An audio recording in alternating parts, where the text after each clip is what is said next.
All right, and welcome to your first set of videos for Learning in Math 50. So these videos will be set up that you watch a little bit, like a little section, and then you go and you practice the questions related to that section, and then you can move on to the next one.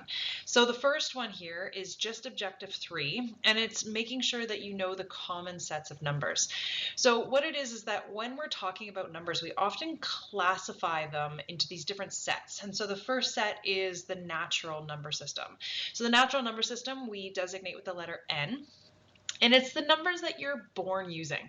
You know, when you start counting, you're like 1, 2, and so on. So we call it your counting numbers.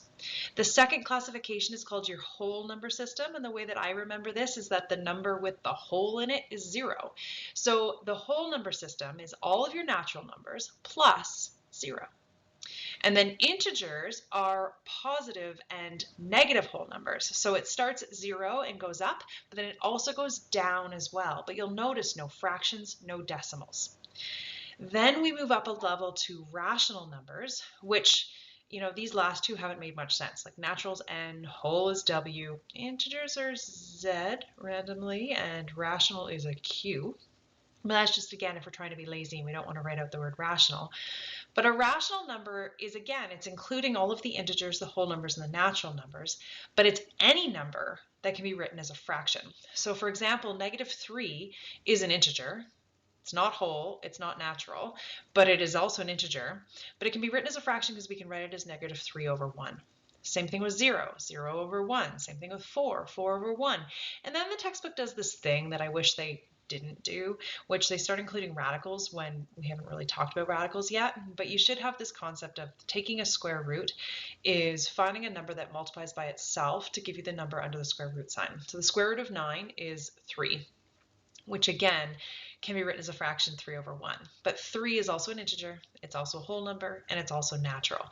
So all integers, whole numbers, and natural numbers are rational. Okay, so rational is kind of like the big umbrella. I've got this picture down here that I'll use to explain that better. But what it is that all natural numbers are whole numbers, all whole numbers and natural numbers are integers, and all natural numbers, whole numbers, and integers are rational numbers. Okay, so that's our first sort of set that we've talked about. So rational numbers are anything that can be written as a fraction, including all the integers, whole numbers, and naturals. Now I didn't say this, which I'm kind of out of turn, but like -9/2 is obviously written as a fraction. And a lot of people get this one wrong. They're like, oh, -9/2, I see the negative, I think it's an integer. But an integer has to be a whole number. So you can't have fractions that are integers. Now, -9/2 could also be written as -4.5 and -4.5. So there's your terminating decimal. So anything that can be written as a fraction can also be written as a decimal.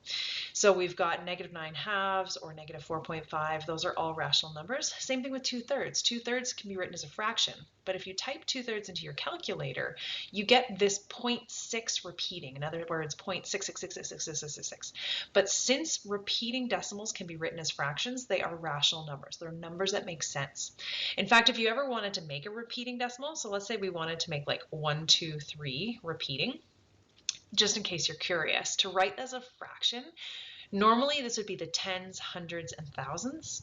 So instead of putting it as 123 over 1,000, if you put 123 over 999, so if you go one less than the tens, then it'll do your repeating decimal. So if you ever want a party trick, right, or if you've got kids and you want to impress them, you can just go 123 divided by 999, and you'll get 0.123, 123, 123, 123.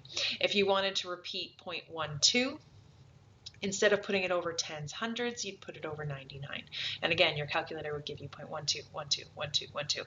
And that's why anything that can be written as a fraction is rational, which includes your terminating, so your ending decimals like 4.5, and your repeating decimals, things like 0.6, because they can all be written as fractions.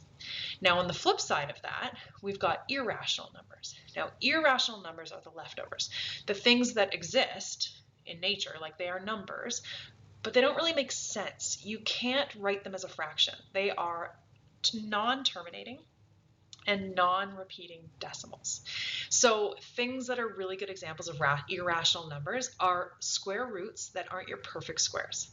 So in your formula sheet, you've got this what do you call it, a multiplication table. I'll show you. Okay, so here's that multiplication table. And what it is that all the numbers sort of bolded along the diagonal here. So 1, 4, 9, 16, 25, and so on. These are all your perfect squares, right? 1 times 1 is 1. 2 times 2 is 4. 3 times 3 is 9. 4 times 4 is 16, and so on. So that the square root of 16 is 4. The square root of 25 is 5. So these are all your perfect squares. If you try to take a square root of any number that is not along this diagonal, so if you take the square root of 12 or you take the square root of 3, when you plug that into your calculator, what's going to happen is that it's going to give you this decimal answer, and the decimal is going to hit the end of your calculator. In fact, let me show you. I'll bring up a calculator. All these fancy things. Okay, so if I go like this, if I hit square root of, oh, sorry, I had to learn how to use these online calculators. Okay, if we go square root of 5, so I'm going to go 5 square root. This is a backwards calculator. Never buy a calculator that makes you do this. But if I do the square root of 5, it gives me 2.236067977. The decimal reaches the end of the calculator. There's no repeating pattern, right? It does not terminate, so it's irrational. So any number that I try to take the square root of that's not a perfect square is going to give me this non-terminating decimal. In other words, an irrational answer. So anytime you see a square root that's not a perfect square, think, whoop, that's irrational. Other common irrational ones are pi. You know, pi is this number that they've been having computers work on for millennia, or I shouldn't say millennia, but a really long time, where they're trying to find the end of pi and they can't. You know, they take the circumference and they divide it by the diameter of a circle and they get this 3.1415 non-terminating decimal. And so that's irrational. It's a number that exists, but it doesn't make sense. Then there's this broader umbrella, which is your real number system. So every number that makes sense is real. So all of your rational, which includes integers, whole, and natural numbers, they're all real. Well, so are your irrational numbers. Even though they don't make sense, they're still real numbers. So now the questions in the textbook are going to ask you something like this. They're going to say, list the numbers in the following set that are elements of each set. In other words, they want you to go through all these numbers and figure out what could you classify them as. Could they be natural? Could they be whole, integers, and so on? And they can belong to more than one thing. So for example, let's look at -8. Now, -8 doesn't have any decimals, okay? So it's allowed to be an integer. So as soon as I see negative, I'm thinking, yep, that's an integer.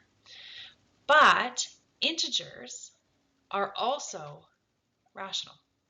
So everything under this umbrella, like rational is all these numbers that make sense. And so a -8 is an integer as well as a rational number.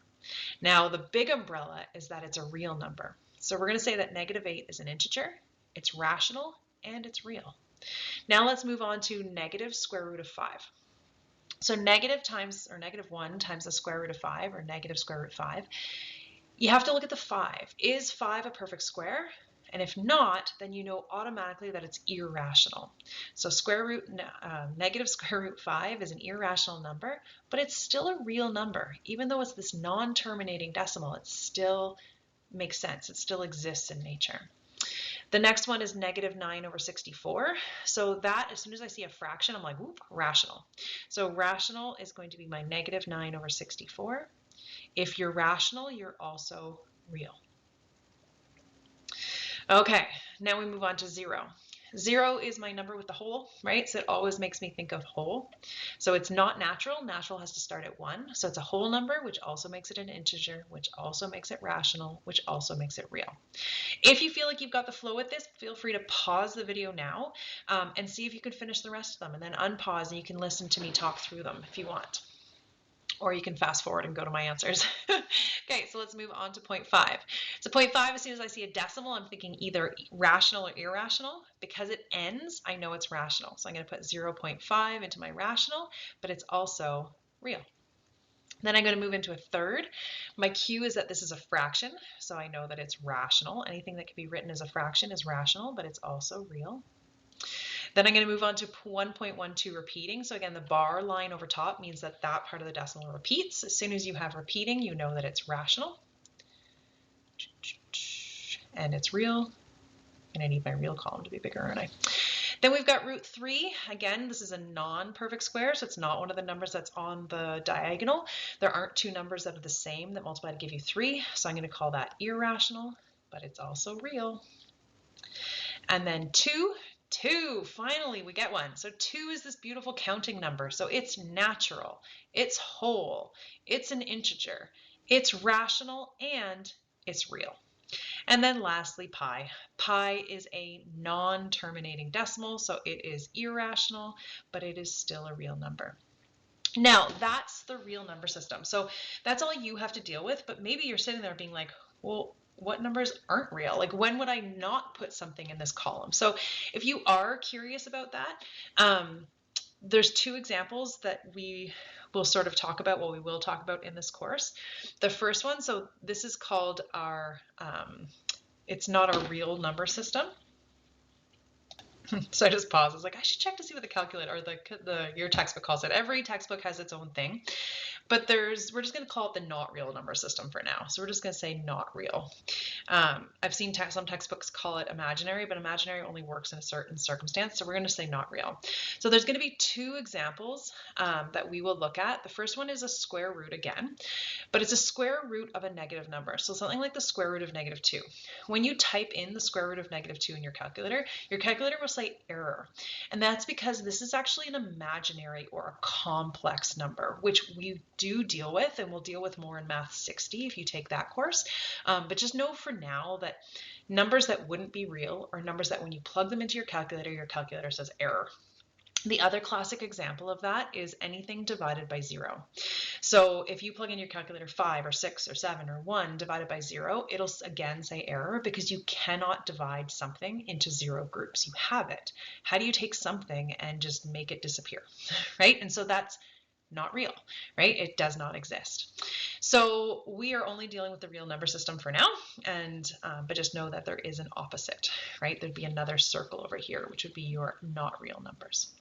And then the last thing they like to ask you is these tricky ones. So these are deciding whether each statement is true or false. If it's false, tell why. I'm going to try to bring this back up because it's helpful for answering these. So the first one was all irrational numbers are real. So are all irrational numbers real? Yes, this is true. B, every rational number is an integer. So again, you can go from down to up, but you can't go up to down. In other words, all natural numbers are whole numbers. All whole numbers are integers. All integers are rational, but you can't go the other way. Not all rational numbers are integers. So for example, -5.2 is rational, but it's not an integer because an integer is positive and negative whole numbers. So false. Why? Because you could say it, every integer is rational. Or you could give an example like -5.2 is rational, but not an integer.